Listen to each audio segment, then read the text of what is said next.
এই দুই মুরব্বি কি হচ্ছে বা নবীর সুন্নাত সকলের মাথা, এর উপর দিয়ে যে জুতা নিয়ে যাচ্ছেন, কোন এটা কি ভালো দেখা? জুতা থুইয়া চলে যান। এই সোনামণি বসো, জান তুই টাকা চালানো নতুন নতুন জুতা রেখে চলে যান আপনারা। আদব কায়দা মনে হয় আদব শিখতে আসছেন না মাহফিলে? এতগুলো মানুষের, এই লক্ষ লক্ষ মানুষ এই যে কোরআন শোনার কথা শোনার জন্য এই যে হাজার হাজার মানুষ উপস্থিত হয়, তাদের সামনে দিয়ে আপনারা যে জুতা নিয়ে মাথার উপর দিয়ে যাচ্ছেন, কি লাগে? ওনারা মানুষ না? আধা ঘন্টা 1 ঘন্টা বলে পেশা পাক খেতে যাবে না বলে পুরুষ মানুষ। বউ আছে না গেছে? রাগ করতেছেন। রংপুরে ওয়াজ করতে গেলাম, এক মুরব্বী কয়, বাবা তুমি ওয়াজ করো তো, পেশাব লাগলে লঙ্গিত পেশাব করো। চাচি তো খেপে যাবি, খেপবে না। বলবো হুজুর এমন ওয়াজ ধরছে, ওঠার কোনো কায়দা ছিল না, জাগাতি কাম শেষ। বুড়ি খুশি হয় লঙ্গিত হয়ে এতই পেশাব লাগছে লঙ্গিত হবি, দৌড়াচ্ছেন কে? আর কোনো অবিবাহিত যুবক যদি ওঠে পেশাব করার নিয়তে, খবর তার ওদের মেয়ে বিয়ে দেবেন, শারীরিক সমস্যা আছে। কতক্ষণ ঠিক কিনা? রাগ করতেছেন কিসের? ওটা বসা কি কি সমস্যাটা কি আপনাদের? কি শুনবেন বলেন, কি শুনবেন? আমি তো কোরআনের কথা বলতেছি, ভালো লাগে না? কোরআনের কথা শুনলে কি হবে? জাদাতুহুম ঈমানা, ঈমান বৃদ্ধি পাবে। তো লাফাচ্ছেন কেন? করে কিমন কিমন এ জোরে বলেন কিমন? পাগল মন মন রে মন কেন উল্টো পাল্টা বলে, ও পাগল মন মন রে মন কেন মসজিদে না যায় রে, আল্লাহ রে কোন দুনিয়ায় পাঠাইলাই আমারে। বর্তমানের নারী পুরুষ সমান সমান মাপ, লম্বা চুল কাটিয়া আবার মাথায় লাগাই ক্যাপ, আল্লাহ রে কোন জামানায় পাঠাইলাই আমারে। জিন্সের প্যান্ট শার্ট পরিয়া রাস্তা হাইটা যায়, পোলা না মাইয়া ওইটা চিনা বড় দাই, আল্লাহ রে কোন জামানায় পাঠাইলাই আমারে। হিন্দি গানের টান মারিয়া রাস্তা হাইটা যায়, আবার কারো সুরে সুরে বুকটা ফাইটা যায়, আল্লাহ রে কোন দুনিয়ায় পাঠাইলাই আমারে। ও পাগল মন মন রে মন কেন মসজিদে না যায় রে। আমি কি গান গাইলাম? এগুলো বললে মানুষ অনেকে ভুল বলে, রাগ করেছেন মনে হয়। এ বাজার গো আমার বারবার বলেছি আপনাদের জেলায় আর এই বছরে আর আসা হবে না, এটা শেষ মাহফিল হতে পারে। এত কষ্ট করে 2টা বছর ভাইরা আমার ঘুরতেছে, 2টা বছর। গত বছরে মাহফিলে ডেট ছিল না, 6 এপ্রিল হয়েছে, হয় না? 2 বছর অপেক্ষার পরে আসা, ভালোবাসা কি জমছে, শুরু না হইতেই লাফালাফি করতেছেন। হ্যাঁ কিরণমালা শোনা যায় না। আমি তো বললামই সব হবে শেষে, লাফাচ্ছেন কি আপনারা? একটু আর শোনেন, এলে বুঝবি না কথা। কিরণ মালার কথা, আরে কপাল পরা রে। আমার যুবক ভাইরা রে, হৃদয়ের কান পেতে কথাগুলো শুনে যান। আমি যে কথা বলতে চাই, তাহলে নবী আপনাকে আমাকে জাহান্নাম থেকে বাঁচানোর জন্য কাঁধে কথা বলেন, ঠিক কিনা? সাহাবায়ে কেরাম যখন সালাত আদায় করতেন বাজান, এতটা লম্বা সময় ধরে নামাজ আদায় করতেন, সাহাবীরা আকাশের পাখিগুলো খেজুর গাছ মনে করে সাহাবীদের কাঁধের উপরে মাথার উপরে বসে থাকতো। সাহাবীরা নামাজে এত মনোযোগ, পাখি পড়ে থাকতো তারপরেও টের পাইতো না। আল্লাহ পাখি পড়ে আছে টের পায় না। আর আমরা মশা পড়লে আগে এই হাতে যদি মশা পড়ে, এই হাতে আগে মশা মার কথা কন, পায়ের উপর যদি মশা পড়ে এক ঠ্যাং আর এক ঠ্যাংয়ের উপর তুলে দেয়, খাবো খা। হাই রে মুসলমান, আগে মশা মারে তারপরে নামাজ পড়ে। এক মশা কয় কেজি রক্ত খাবি কন? আপনার 5 মিনিটে কতদিন রক্ত খাবে? জলে এই জলা বন্ধ করবে, আবার আর এক জায়গায় জলা লাগবে, কথা কোন ঠিক না? এই জন্য বাজান আমার হৃদয়ের কান পেতে কথাগুলো শুনবেন, মশা যেন না লাগে সেই ব্যবস্থা করে নামাজে যাবেন, কথা কোন ঠিক না? সামনে যাই কষ্ট হচ্ছে আপনাদের। হযরতে তালহা রাদিয়াল্লাহু তাআলা পাহাড়ে বাড়ি, সালাত আদায় করতেছেন, সন্তানটা খেলাধুলা করতেছে, জঙ্গল থেকে বিষাক্ত সাপ এসে সন্তানকে পেঁচিয়ে ধরেছে। হযরতে তালহার স্ত্রী মানুষজনকে ডেকে সন্তানকে বিপদমুক্ত করলো। হযরতে তালহা নামাজ শেষে জিজ্ঞাসা করে, বিবিরে বাড়িতে এত মানুষজন কেন? হযরতে তালহার স্ত্রী ডেকে বলে, স্বামী গো আপনি যখন সালাত আদায় করতেছেন, ও স্বামী বিষাক্ত সাপ এসে সন্তানকে পেঁচিয়ে ধরেছে, আমি মানুষজনকে ডেকে সন্তানকে বিপদমুক্ত করলাম, এত ঘটনা আপনার চোখের সামনে ঘটে গেল, আপনি কি একটু টের পান নাই? হযরতে তালহা ডেকে বলে, বিবি রে নামাজের মধ্যে মন যদি এদিক সেদিক যায়, তাহলে নামাজ তো আর নামাজ থাকে না। আল্লাহু আকবার, কি ধ্যান, কি খেয়াল! সন্তান চোখের সামনে সাপে বেঁচে ধরছে, বাবা টেরি হয় নাই, তাহলে কতটা মনোযোগ দিয়ে সালাত আদায় করতেছেন চিন্তা করা যায়? সাহাবীদের মনোযোগ ছিল। হযরত আলীকে বলা হলো, আলী নামাজের সিজদায় তোমার মন থাকে কোথায়? হযরত আলী ডেকে বলে, আমি জমিনে যখন সিজদা দেই, আমি সিজদা দিতে গিয়ে আমার এমন অনুভূতি কাজ করে, মনে আমি সিজদা দিতে দিতে মাওলা পাকের আরশে আজিমে যায় আল্লাহর কুদরতি কদমে সিজদা দিতেছি। আল্লাহ সাহাবা ইকরামদের সিজদার কি অবস্থা। আর আমরা নামাজ মানে খালি তাড়াহুড়ো করা শিখছি, কথা কোন ঠিক কিনা। জোহরের 4 রাকাত সুন্নাত, ইমাম আর মুসল্লি একসাথে নিয়ত বেঁধেছে, ইমামের 2 রাকাত হওয়ার আগে মুসল্লির 4 রাকাত শেষ। হুজুর বলতেছে চাচা মিয়া আমার 2 রাকাত রাখা আপনার 4 রাকাত শেষ। কয় হুজুর আপনাদের চর্চা নাই, হুজুরেরই বলি চর্চা কম। চিন্তা করছেন কি নামাজি, এরকম ডিজিটাল নামাজি আছে না? না আজান হয় 1টা 15 মিনিটে, দেখবেন 1টা 29 মিনিটে ওযুখানায় লোকের সংখ্যা কম না বেশি? এত ভিড়, পিছন থেকে আবার কেউ দাঁড়ায় বলে ভাই তাড়াতাড়ি করে ওযু করি, পিছনে অনেক লোক দাঁড়িয়ে আছে। এক চাচা রাগ করে ওযু করতে গিয়ে এক ঠ্যাং না ধুয়ে মসজিদে ঢুকছে। তাই সালাম মসজিদ পিছটা খাইয়া চাচা একদিক লঙ্গি একদিক, তাও আল্লাহু আকবার। এরকম আছে না? বলে তো ওযুটা যদি সুন্দর না হয় নামাজ হবে? জোরে বলেন নামাজ হবে। আবার দেখবেন কত মুরব্বী বয়স হয়ে গেছে এখনো নামাজে দাঁড়ায়, মসজিদের ফ্যান লেখা এদিক ওদিক তাক আছে না? আছে না? নামাজে মনি থাকেন।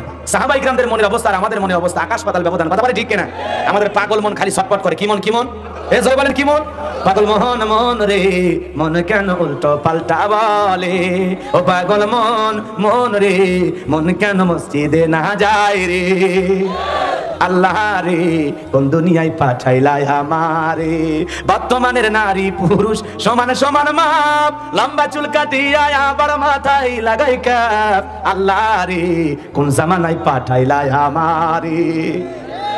জিন্সের প্যান্ট শার্ট পরিয়া রাস্তা হাইটা যায়, পোলা না মাইয়া ওইটা চিনা বড় দাই, আল্লাহ রে কোন জামানায় পাঠাইলাই আমারে। হিন্দি গানের টান মারিয়া রাস্তা হাইটা যায়, আবার কারো সুরে সুরে বুকটা ফাইটা যায়, আল্লাহ রে কোন দুনিয়ায় পাঠাইলাই আমারে। ও পাগল মন মন রে মন কেন মসজিদে না যায় রে। আমি কি গান গাইলাম? এগুলো বললে মানুষ অনেকে ভুল বোঝে, রাগ করেছেন মনে হয়। যে যা বলে বলুক বাজান, পিছনে যারা সমালোচনা করে ওদের কথা চিন্তা করলে হবে না।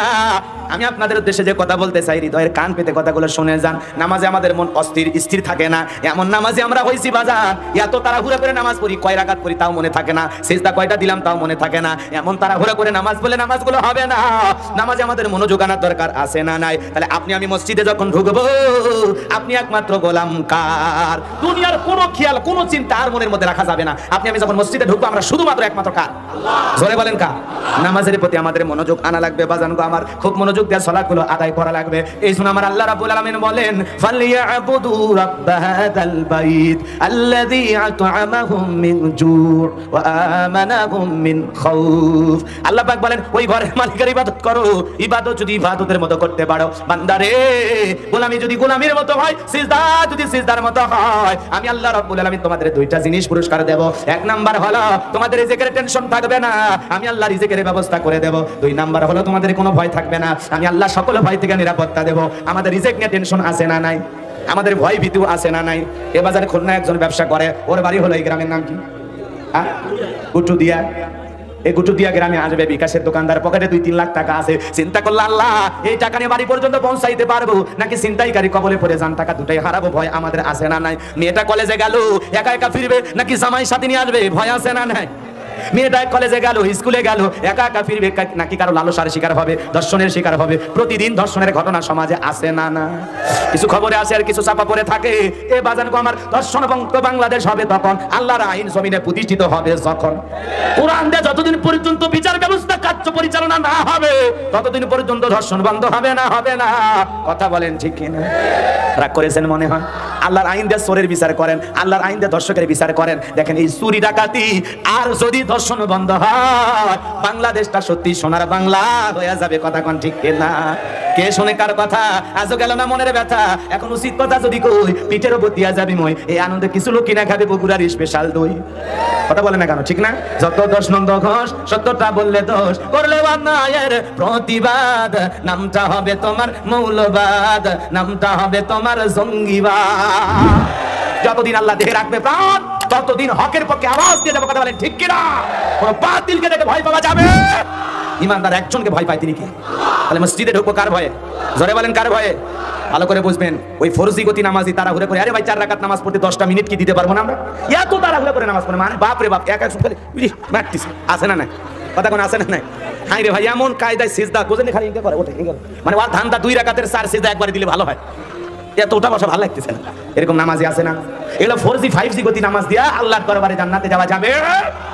নামাজ একটু সময় দিয়ে পড়েন, সুন্দর করে দাঁড়ান, সূরা কারাত পড়েন, সুন্দর করে রুকুতে যান, সেখানে তাসবিহ পড়েন, ওখান থেকে উঠে আবার তাসবিহ পড়েন, করে সুন্দর করে আবার সিজদায় যান, সিজদায় যা সিজদার তাসবিহ সুন্দর করে পড়েন, সুবহানা রাব্বিয়াল আ'লা, সুবহানা রাব্বিয়াল আ'লা। কিন্তু কিচ্ছু বোঝা যায় না, খালি একটা শব্দ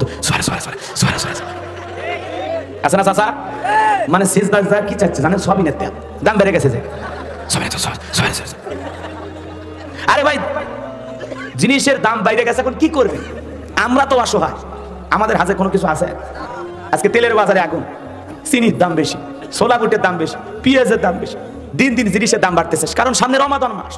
রমাদান মাস আসলে অন্য দেশের দাম কমে, আর আমার দেশের কালো বাজারে ব্যবসায়ীরা রমজান মাসকেই ব্যবসা করার মাস হিসাবে গ্রহণ করে। আর ওরা মনে করে এই মাসে সব যত বেশি, লাভও তত বেশি করা লাগবে। বুঝছেন? পাবলিক মারতে যা করা দরকার ওরা করবে। রাগ করতেছেন? আর আমরাও নাকি তেল মজুত করতেছি, শুনছেন? এক সরকারি কর্মকর্তার বাড়িতে 512 লিটার তেল। তুমি সরকারি চাকরি করে এত তেল তো লাগে কোটি? হ্যাঁ, এগুলো করা ঠিক? কথা বলেন, এগুলো করা ঠিক? রাগ করতেছেন আপনারা? এবার যান, এই জন্য সামনে রমাদান মাস, সিয়াম সাধনার মাস, রহমতের মাস, মাগফিরাতের মাস, নাজাতের মাস। এই মাসে যারা জনগণের প্রতি দাম বাড়ায় জুলুম করে টাকা আত্মসাৎ করবে, আল্লাহর দরবারে কঠিন জবাব দিতে হবে। কথা বলেন ঠিক কিনা? আর জুলুম করেন না। সামান্য কিছু টাকার জন্য মাল মজুত কইরা জনগণের উপরে সেই দায়ভার চাপাইয়া দিবেন না। কথা বলেন ঠিক কিনা? আমরা অনেক কষ্টে আছি, বাজারে জিনিসের দাম কমলে আমরা ভালো থাকি, দাম বাড়লে আমাদের কষ্ট হয় না? এই জোরে বলেন, কষ্ট হয় না? অনেক কষ্ট হয়। আমার ভাইরা, অনেক কথা প্রসঙ্গে কথা আইসা যায়, রাগজান কইরেন না। তাহলে আল্লাহ রাব্বুল আলামিন 2 নাম্বার গুনাহ কি বলেছেন? আল্লাযীনা হুম ফি সালাতিহিম খাশিউন। 1 নাম্বার গুনাহ যারা নিজেদের সালাত বিনয়ের সহিত নম্রতার সহিত আদায় করে। আপনি আমি সালাত আদায় করব, অন্তরের মধ্যে একমাত্র ভয় থাকবে কার? আপনি আমি যখন নামাজে দাঁড়াবো বাজান, মনে মনে এইটা খেয়াল করব, আমি যখন সালাত আদায় করতেছি, আসর পর্যন্ত আমি দুনিয়াতে নাও বাঁচতে পারি, এটা আমার জীবনের শেষ নামাজ। এইটা মনে করে আমরা আল্লাহর ভয়ে সালাত আদায় করতে রাজি। কারা 2 হাত তুলে একবার বলেন আল্লাহু আকবার। আল্লাহ সবাইকে 5 ওয়াক্ত নামাজি বানায় দেন, জোরে কোন আমিন। হাত নামান। এইবার 2 নাম্বার গুনাহ বলি, আল্লাযীনা হুম আনিল লাগwi মুরিদুন। মুমিন বান্দার 2 নাম্বার গুনাহ বলি, অনর্থক কথাবার্তা বলা যাবে না, মন চাইলে আলতু ফালতু গল্প করা যাবে না। বাপরে বাপ, এক জায়গায় বসে 2-3 ঘন্টা গল্প করে, অমুক ভালো না, তমুক ভালো না, সে খারাপ, গীবত কমিটির সভাপতি সেক্রেটারি কেশিয়ার বসে গেছে, কথা কর না কে? এক জায়গায় বসে পুরো এলাকার সংবাদ ওর কাছে। বাপরে বাপ, এত মানুষের সমালোচনা করে কি লাভ? নিজের আত্মসমালোচনা করেন, নিজের ভিতরে কি ভুল ত্রুটি সেই টেনে আলোচনা করেন। মানুষের সমালোচনা কইরা নিজেকে জাহান্নামে নিয়ে যাবেন না। কথা বলেন ঠিক কিনা? ওয়া কুননা নাখুদু মাআল খায়িদিন। সমালোচনাকারীরা থাকবে জাহান্নামে। কথা কোন ঠিক কিনা? এ বাজানো আমার এক জায়গায় বসে ফালতু ফালতু গল্প করার সময় মুমিনের নাই, কারণ জবানের হিসাব দেওয়া লাগবে কার কাছে? মুখ দিয়েছে আল্লাহ পাক, বাপ রে বাপ, খালি চড়ং বড়ং আজে বাজে কথা বলে, আলতু ফালতু কথা বলে। বুখারীর বর্ণনা, নবীজি বলেন, তোমরা যদি দুই চোয়ালের মাঝখানে নরম জিহ্বা আর 2 উরের মাঝখানে লজ্জাস্থান, এই 2টার যদি হেফাজত করতে পারো, সংযত রাখতে পারো, আমি নবী তোমাদের জান্নাতের জিম্মাদারি নিলাম। আল্লাহু আকবার। এই জন্য বাজার, মনে চাইলে আলতু ফালতু গল্প করা যাবে না, মনে চাইলে আজে বাজে কথা বলা যাবে না। আর মুমিন জবান দিয়ে সেই কথা বলবে যে কথা বললে সব হয়। ভালো ভালো কথা বলতে হবে। কথা বলেন ঠিক কিনা? কারণ জবানের হিসাব দেওয়া লাগবে কার কাছে? আল্লাহর কাছে। মুমিন অনার্থক কাজ করবে না। মুমিনের টাকা হলে মুমিন সিনেমা হল বানাবে না, যাত্রা গানের আয়োজন করবে না, গানের কনসার্ট দেবে না। মুমিনের টাকা হলে মুমিন সিনেমা হল বানাবে না। মুমিনের টাকা হলে মুমিন মদ বা ফেন্সিডিল গাঁজা খাবে না। মুমিনের টাকা হলে মুমিন মদের বাদ দেবে না। মুমিনের টাকা হলে মুমিন নাইট ক্লাবে যাবে না। কথা কম ওয়াজ বোঝেন কি? অবৈধ পথে টাকা কেন খরচ করে? পরিমণি কানার জন্য টাকা দেন, গোলাম রব্বানি কানার জন্য টাকা দেন, কি মুসলমানের দেশে সানিলেও না, সে বিয়ের বাড়িতে নাইছে যায়। কেন? বিয়ে একটা পবিত্র জিনিস, ওয়াক যদি নিয়ে এসে না চাই, ওই বিয়ে হসে? পবিত্র চিন্তা ভাবনা করে না। এই যে বিয়ের বাড়িতে ডিক ডিক করে গান বাজায়, বাপ। এখন তো বিয়ের বাড়িতে ডিজে পার্টি, হলুদের নামে ডিজে পার্টি, ছেলে মেয়ে নাচতেছে, গান গাইতেছে। আস্তাগফিরুল্লাহ, নাউযুবিল্লাহ। চরিত্র যাচ্ছে কোন দিকে? চাচা, আপনার বিয়ের গান হয়েছিল? হয়নি, গীত হয়নি, গান হয়নি। আর এখনকার ছেলেপেলেরা 15 দিন ধরে গান বাজায়। এই জন্য তাহলে বিয়ে টিকিচ্ছে না, বইয়ের সাথে মিলতেছে না, কারণ গজব পড়ছে আমার সংসারের উপর। বিয়ে একটা পবিত্র জিনিস, ভালো জিনিস, বরকতের জিনিস, গান কে? বক্স বাজান কে? প্রত্যেকটা এলাকার মানুষ সচেতন হতে হবে। কোন মুসলমানের মহল্লাতে বিয়েতে যেন গান না বাজে। অন্য ধর্মের ভাইরা গান বাজাবে না, যা খুশি তাই করবে, সেটা তাদের ব্যাপার। তুমি মুসলমান, তোমার জন্য বাদ্যযন্ত্র, গান বাজনা হারাম, হারাম, হারাম। কিসের হলুদ পাটি? হ্যাঁ, বাপ রে বাপ, সাইজে গুজে সব হলুদ দিবে যায় ছেলের গালে। আবার ওই পক্ষের কিছু লোক সাইজে গুজে আসে মেয়ের গালে হলুদ দিবে। এই মেয়ের গাল টাচ করা আপনার জন্য জায়েজ আছে? আর ওই যে ডিজিটাল শালি আছে, দুলে ভাই ঠেচে ঠেচে হলুদ দিচ্ছে, কি জায়েজ আছে? শালি তো দেখা করায় জায়েজ না, হলুদ দেওয়া তো দূরের কথা। এগুলো ওয়াজ করি থেকে মানুষ কয় হুজুর ভালো না। হুজুর সবই বলে, সামাজিক স্ট্যাটাস বোঝে না, স্ট্যাটাস মারাইতেছে অপরে যান বাটাম ফাটে ফেলে দিবি, কথা কোন ঠিক কিনা? মার হবি তো সাউন্ড হবি না, ফেরেশতারা কবি এই সে মার মার, সেই দিন টের পাবেন, কথা কোন ঠিক কিনা? এ বাজানো গো আমার ভাইয়ের কান পেতে কথাগুলো শুনে যা। মুমিনের টাকা হলে মুমিন মসজিদ বানাবে, মাদ্রাসা বানাবে, কোন কবরস্থান বানাবে, ঈদগাহ মাঠ বানাবে, 10টা ফলের গাছ রাস্তায় লাগায় দেবে, একটা পুকুরের ঘাট বানায় দেবে, এক কথায় জনগণের কল্যাণে, মানুষের কল্যাণে তার ভালো ভালো টাকাগুলো খরচ করবে, কথা কোন ঠিক কিনা? মুমিন অনার্থক জিনিস শ্রবণ করবে না। এই কান আল্লাহ কান শোনার জন্য দেয় নাই, মনে চাইলে শুনতে পারবে না, কুচকুচ হতা হে ধুম্বা চলে ধুম শোনা যাবে না, এই রূপবানে নাচে কমর তোলায় শোনা যাবে না, রূপবানে নাচে কমর তোলায়া আল্লাহ তোরে মারবে কবরে ঝোলায়া ঝোলায়া, কথা কোন ঠিক কিনা? এজন্য কান আল্লাহ গান শ্রবণ করার জন্য দেয় নাই রে যুবক। পায়ে হাত দিয়ে অনুরোধ করে দিয়ে যায় রে যুবক, তুমি যদি মুসলমানের যুবক হও আজকের মাহফিল থেকে গান ডিলিট করে দাও, আর জীবনে কোনোদিন গান শুনবা না, কথা বলেন ঠিক কিনা? এই কান দিয়ে চাল্লা ভালো কথা শ্রবণ করার জন্য হক্কানি উলামা ইকরামদের বয়ান শুনবো, ইসলামী সঙ্গীত শুনবো, কোরআন তেলাওয়াত শুনবো, কথা কি বোঝা গেল? তাহলে মুমিন বান্দার 2 নাম্বার গুনাহ বলি, মুমিন জবান দিয়ে সেই কথা বলবে যে কথা বললে সব হয়, মুমিন সেই কাজ করবে যে কাজগুলো করলে সব হয়, মুমিন সেই জিনিসগুলো কান দিয়ে শ্রবণ করবে যেগুলো শুনলে সব হয়। এক কথায় সব আছে যেখানে মুমিন থাকবে, আর গুনাহ আছে যেখানে মুমিন নাই, গান বাজনা যেখানে মুমিন নাই, হলুদের পার্টির নামে অশ্লীলতা যেখানে মুমিন নাই, মনে থাকবে তো ইনশাআল্লাহ। তাহলে 2 নাম্বার, অনার্থক কোনো কাজ করা যাবে না, অনার্থক গল্প করা যাবে না, অনার্থক জিনিস শোনা যাবে না, সেইটা বলবো যেটা বললে সব হয়, সেই কাজ করবো যে কাজ করলে সব হয়, সেই জিনিসগুলো শ্রবণ করবো যেগুলো শুনলে সব হয়। এক কথায় সব আছে যেখানে মুমিন আছে। এই যে ইসলামী সমাজ কল্যাণ পরিষদের উদ্যোগে আজকের যে আপনাদের এই প্রোগ্রাম, তারা কি কাজ করতেছে? ভালো কাজ করতেছে। আবার এইরকমই কিছু লোক যুবক আছে, ওরাও টাকা তুলে গানের অনুষ্ঠান করে, কৌতুকের অনুষ্ঠান করে, আজে বাজে অনুষ্ঠান করে, করে না? খুলনায় মনে আসে না কেউ নাকি? এই এলাকায় গানের শিল্পী আসে আসে আসে, সেখানে আপনারা যান না? অনেকে করতে যায়, কি দুষ্ট গো তা করেছেন মনে হয়। এ যুবক ভাইরা ভালো করে শুনে যাও, মুমিন বান্দার 2 নাম্বারে গুনাহগুলি বলে দিলাম, এইবার নাম্বার 3, ওয়াল্লাযীনা হুম লিয-যাকাতি ফাঈলুন। মুমিন বান্দার 3 নাম্বার গুনাহ বলি, আল্লাহ যদি মুমিন বান্দাকে নেশাব পরিমাণে ধন সম্পদের মালিক বানায়া দেয়, ভালো করে বুঝবেন বাজান, মুমিন বান্দাকে আল্লাহ যদি নেশাব পরিমাণে ধন সম্পদের মালিক বানায়া দেয়, মুমিন বান্দা সক্রিয়ভাবে হিসাব করে করে বছরে একবার যাকাত দেবে, কার ভয়ে? যাকাত দেওয়া নামাজের মতোই ফরজ, কথা বলেন ঠিক কিনা? হে বাজান গো আমার, আল্লাহ পাক ধনীদেরকে যাকাত দেওয়ার জন্য অর্ডার দিয়েছেন, কথা কোন না রাগ করেছেন মনে হয়। তাহলে মুমিন বান্দা 3 নম্বরে গুনাহ বলি, যাকাত দেবেন কার রাস্তায়? জোরে বলেন কার পথে? যাকাত মানে কি? যাকাত মানে কি? যাকাত মানে কি? আমরা তো দেশের মধ্যে পাইছি যাকাত মানে হলো শাড়ি লুঙ্গি, এই কথা কোন না?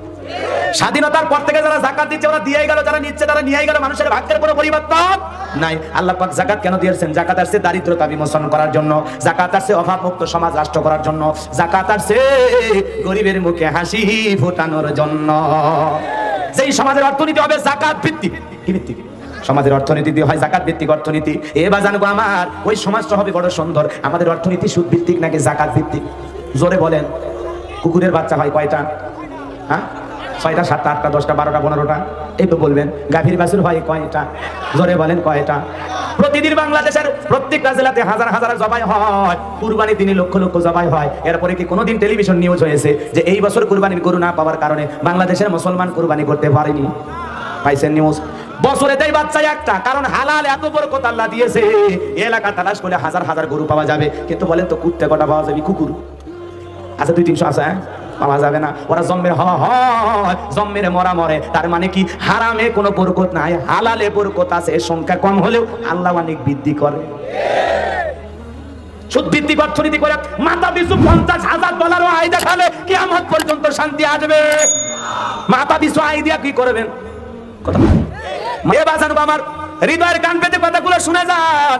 আপনাদের উদ্দেশ্যে আমি যে কথা বলতে চাচ্ছিলাম বাজান, যাকাত ভিত্তিক যদি অর্থনীতি বাংলাদেশে চালু হয়ে যায়, একটা জরিপ করে দেখা গেছে সঠিকভাবে যদি যাকাতগুলো প্রতি বছর আদায় করা হয় আর সঠিক ব্যক্তিদেরকে যে যাকাতের টাকা বন্টন করা হয়, 10 বছর পরে এই দেশে যাকাত নেওয়ার জন্য একজন গরিব মানুষ খুঁজে পাওয়া যাবে না। আল্লাহু আকবার! এত টাকা যাকাতের আদায় হবে, এত টাকা। কোটিপতির যাকাত আসছে 100 কোটি টাকা যাকাত আসছে, উনি 2-3 কোটি টাকা দিয়ে শেষ, আর বাকি 97 কোটি টাকা মেরে খায়। কথা কন। আবার কিছু লোক দেখবেন যাকাত আসবে লক্ষ লক্ষ টাকা, হুজুরের কাছে এসে এমন ভাব নেই, হুজুর মেয়েটাকে এই বছরই সিঙ্গাপুর একটু জায়গা কিনে দিছে, জামাই আর মেয়ে ওখানেই থাকবে, বড় ছেলেটাও লন্ডনে গেল, আমি দেশে থাকলাম, অনেক টাকা পয়সা খরচ হয়ে গেছে। তার মানে বুঝাচ্ছে হাজি সাহেব, হুজুর খালি একবার কোক, হাজি সাহেব এই বছর আর যাকাত দিন না। কথা কন। মানে হুজুরের মুখ থেকে ফতুয়াটা খালি শুনবি যে এই বছর আর যাকাত দিন না, কারণ এত খরচ হয়ে গেছে। কথা কন। আরে বেটা, ওইরকম 10 ডবল খরচ হলে তোর যাকাত দেওয়াই লাগবে। কথা কন। কারণ এত টাকা যাকাত আছে, এত টাকা। রাগ করেছেন মনে হয়? সঠিক ব্যক্তিদেরকে দিয়ে জাকাতের টাকা বন্টন করা লাগবে। ওই যে ওইরকম ব্যক্তি না, বিকাশে 2,500 টাকা করে মাননীয় প্রধানমন্ত্রী 50 লক্ষ মানুষকে দিল, ওই জায়গায় নেতা নিজের বইয়ের নাম ঢুকে দিয়েছে, সিম কিনা নিজের মেয়ের নাম ঢুকে দিয়েছে। কথা কয় যে নেতা 2,500 টাকার জন্য বউ মেয়েরে গরিব বানায়, কথা কয় এরকম নাই। শত শত বস্তা চাল এই মহামারীর সময় মাননীয় প্রধানমন্ত্রী দয়া মায়া করে দিল, আর আমরা কি বললাম? কত চেয়ারম্যান শত শত বস্তা চাল নিজের গোডাউনে মজুত করে চাল সহ চেয়ারম্যান গ্রেফতার। এর বাকি সুদ্দার বাড়ি মারা দরকার রে। জনগণের চাল আত্মসাৎ করেনি মানুষ, আর খালি কয় আমি গরিবের বন্ধু, অসহায় জনতার পাশে থাকতে চাই, একটু সেবা করার সুযোগ, সেবা করার সুযোগ নয়, অন্তত চুরি করার সুযোগ। রাগ করছে? হ্যাঁ, চেয়ারম্যানের সাইকেল কেনার টাকা আসলো না রে, মোটর সাইকেল ছিল না, রাতে রাতে নেতা হয়ে খুলনা তো বাড়ি, ঢাকা তো বাড়ি, টাকা কে দিল? জিবরাইল। পাই কুটি। রাগ করতেছে? নেতার যখন হাত করা পড়ছে চাল চুরি, তাই ওর সুদের মালা দিলে যে অসম্মান হবে তার চেয়ে বেশি হয়নি? হ্যাঁ, ইনকে করে আল্লাহ সাইজ করবে। তোর ইজ্জত জনগণ টানবে না, সময় মতো প্রশাসনই টানিও নামাবি। কথা কোন ঠিক কিনা? এখনো সময় আছে, ভালো হয়ে যান। যেটা জনগণের জিনিস সেটা জনগণকে পৌঁছায় দেন। কথা কোন ঠিক কিনা? অনেক ভালো নেতা আছে, অনেক ভালো নেতা আছে, নিজের সম্পদ বিক্রি করে জনগণের জন্য খরচ করে। কথা কোন ঠিক কিনা? এক চাচা দেখলেন না, কয়েক বিঘে জমি বিক্রি করে জনগণের জন্য রাস্তা বানিয়ে দিচ্ছে। এগুলো হলো মানুষ, এদের ভিতরে মনুষ্যত্ব বোধ আছে। কথা বলেন ঠিক কিনা? রাগ করেছেন? মন খারাপ যান করে না। এ বাজান গো, আমার হৃদয়ের কান পেতে কথাগুলো শুনে যান। জাকাত ভিত্তিক অর্থনীতি চালু করলে সমাজ পরিবর্তন হয়ে যাবে। কথা বলেন ঠিক কিনা? কিন্তু কে শোনে কার কথা? আমাদের আওয়াজ কি উপর পর্যন্ত যায়? জাকার না জাকা আমরা চেষ্টা করে যাব। আমরা বলতে চাই দারিদ্র্যমুক্ত বাংলাদেশ যদি করতে চান, একটা নয়, দুইটা নয়, শুধুমাত্র 12টা বছর একটু চেষ্টা করেন জাকাত ভিত্তিক অর্থনীতি দিয়া, দেখবেন এই দেশ সত্যি সত্যি সোনার বাংলাদেশ হবে। রাগ করেছেন মনে হয়? জাকাত ভিত্তিক অর্থনীতি ফরজ, জাকাত ভিত্তিক অর্থনীতি ফরজ। জাকাত ভিত্তিক অর্থনীতি কার দেয়া? জোরে বলেন কার দেয়া? সুদ ভিত্তিক অর্থনীতি সমাজকে ধ্বংসের দিকে ঠেলে দেবে। যতই মনে হোক এত এত আয়, কিন্তু বিনিময়ে আমরা কোনো কল্যাণ খুঁজে পাবো না, কোনো উপকার পাবো না। ভালো করে বুঝবেন বাজান, যে কথা আমি বলতে চাচ্ছিলাম ভালো করে বুঝবেন। জাকাত মানে শাড়ি লুঙ্গি না। জাকাত আসছে দারিদ্রতা বিমোচন করার জন্য, জাকাত আসছে অভাবমুক্ত সমাজ গড়ার জন্য, জাকাত আসছে মানুষের কর্মস্থানের ব্যবস্থা করার জন্য। আমি বড়লোক, আমার 5 লাখ টাকা জাকাত আসছে, এই ছেলেটা বেকার বসে আছে, ওরে একটা আপনি চায়ের দোকান দিয়ে দেন ডুমুরিয়ায়। কথা কন, ও চা বিক্রি করার ভাগ্যের পরিবর্তন করুক। এই ছেলেটা বেকার বসে আছে, ওর একটু জাকাতের টাকা দিয়ে অটো ভ্যান বা রিক্সা কিনে দেন, এগুলো চালায় আর ভাগ্যের পরিবর্তন করবে। ওই যে বিধবা নারী আসছে, ওরে কি লাভ একটা শাড়ি দিয়া? বাপরে বাপ, এমন শাড়ি দেয়, শাড়ি নামা শাড়ি খুঁজে পাওয়া যায় না। কথা কোন নাকি আপনারা? একটু ঠিক করবেন। দেয় না জাকাতের শাড়ি কি খুবই ভালো? ওই শাড়ি তোর বউরে পরাস, ওই শাড়ি তোর মেয়েরে পরাস। কথা কন, জাকাতের শাড়ি লঙ্গি নামে ওটা তেনা দেয়। কথা কন ঠিক কিনা? এ বাজার গো আমার, ওই জাকাতের শাড়ি লঙ্গি ওই মহিলারা না দিয়া একটা সেলাই মেশিন কিনে দেন, 2টা ছাগলের বাচ্চা কিনে দেন, 2টা গাভী গরু কিনে দেন, ওগুলো লালন পালন করে ভাগ্যের চাকা ঘুরাবে। কথা বলেন ঠিক কিনা? হযরত ওমর ফারুক ডেকে বলেন, জাকাতের অর্থ তোমরা এমন ভাবে দাও যাতে ওই ব্যক্তিকে জাকাতের জন্য আর কারো দুয়ারে লাইন না দেওয়া লাগে। কথা কন ঠিক কিনা? আপনি 500-200 করে দিয়া পুরো এলাকায় জাকাতের টাকা দেওয়ার দরকার নাই। 5 জনকে দেন, 2 জনকে দেন, 10 জনকে দেন, ভালো বুঝা শুনে কর্মস্থানের ব্যবস্থা করে দেন। কথা কন, 5000 লুঙ্গি দেওয়ার জন্য বিতরণ করতেছে। অমুক ট্যাবলেট খান নেতা শাড়ি লুঙ্গি বিতরণ করবে, লোক গেছে 50,000, ঠেলা ঠেলি আর গুতে করে 6 জন নিহত, 32 জন আহত। কর্ত পেপার, বাংলাদেশ প্রতিদিন, নয়া দিগন্ত, কালের কণ্ঠ, যমুনা টিভি, সময় টিভি, সব চ্যানেলে নিউজ চলে যায়। এই যে জাকাতের শাড়ি লুঙ্গি বিতরণ করতে যায় যারা মানুষ মারে, আপনার কি মনে হয় জান্নাতে ঢুকছে? ওই মানুষ হত্যাকারী গুনাহ নিয়ে জাহান্নামে যেতে হবে। কথা বলেন ঠিক কিনা? জাকাত দেওয়ার জন্য গরিবকে ডাকবেন না, গরিবের কাছে আপনি যাবেন। কথা বোঝে না? গরিবের কাছে নিজের পরনে পরে থাকে আমানত লুঙ্গি 500 টাকা 1000 টাকা দাম, আর গরিবকে একটা লুঙ্গি দিলে 200 টাকা লিটার লুঙ্গি দেয়, লুঙ্গি পরে থাকলে আর জান্নাত জাহান্নাম সব টাকা। এই কথা কর না কেন? তোমার ইজ্জতের দাম আছে, গরিবের ইজ্জতের দাম নাই না? ফাজলামি কর। দিলে ভালো দেন, 5000 দেওয়ার দরকার নাই, 500 কিনে দেন, ভালো দেন। 200 দেওয়ার দরকার নাই, 20 টা দেন, ভালো দেন। এই কথা কর না কেন? আর লুঙ্গি কেন দেওয়া লাগবে? শাড়ি কেন দেওয়া লাগবে? নগদ অর্থ দেন, আর কি সমস্যা সেটাকে শোনেন। কথা কন, এটা বেকার মানুষের ওই জাকাতের টাকা দিয়ে একটা কর্মর ব্যবস্থা করে দেন, এটা সবচাইতে উত্তম পথ। রাগ করেছেন মনে হয়? এ বাজান গো আমার, আমরা যতই বোঝানোর চেষ্টা করি মানুষের মাথায় ঢোকে না। জাকাত মানে এদিকে খেয়াল করেন, জাকাত আমি যে দিলাম, আমি কি জাকাতকে দিয়ে গরিবকে দয়া দিলাম, দয়া দেখাইলাম? না। বড় লোকের জাকাত দেওয়া ফরজ, গরিবের জাকাত খাওয়া ফরজ নয়। ভালো করে বুঝবেন, আমি যে গরিবের হাতে জাকাতের অর্থ দিলাম, দিয়ে কি গরিবকে দয়া বা করুণা করলাম? না। আমি জাকাত দিচ্ছি, এটা আমার দেওয়া ফরজ, কিন্তু গরিবের খাওয়া ফরজ নয়। এই গরিব আমার জাকাতের অর্থ গ্রহণ করে আমাকে ফরজ ইবাদত পালনের সুযোগ করে দিয়ে গরিব বড়লোককে দয়া করছে, গরিব বড়লোককে দয়া করছে। ভুল বুঝেন না, জাকাতের শাড়ি লুঙ্গি দেওয়ার মানে কিছু একটা হয়ে গেছে, মুশান নাই। বাপ রে বাপ, রাগ করেছেন মনে হয়? বেশি মোশান নেবেন না। দুনিয়াতে যদি সম্পদ জমা রাখেন বাজান, এই সম্পদ আপনার জাহান্নামের শাস্তির কারণ হবে। কতক্ষণ রাগ করেছেন মনে হয়?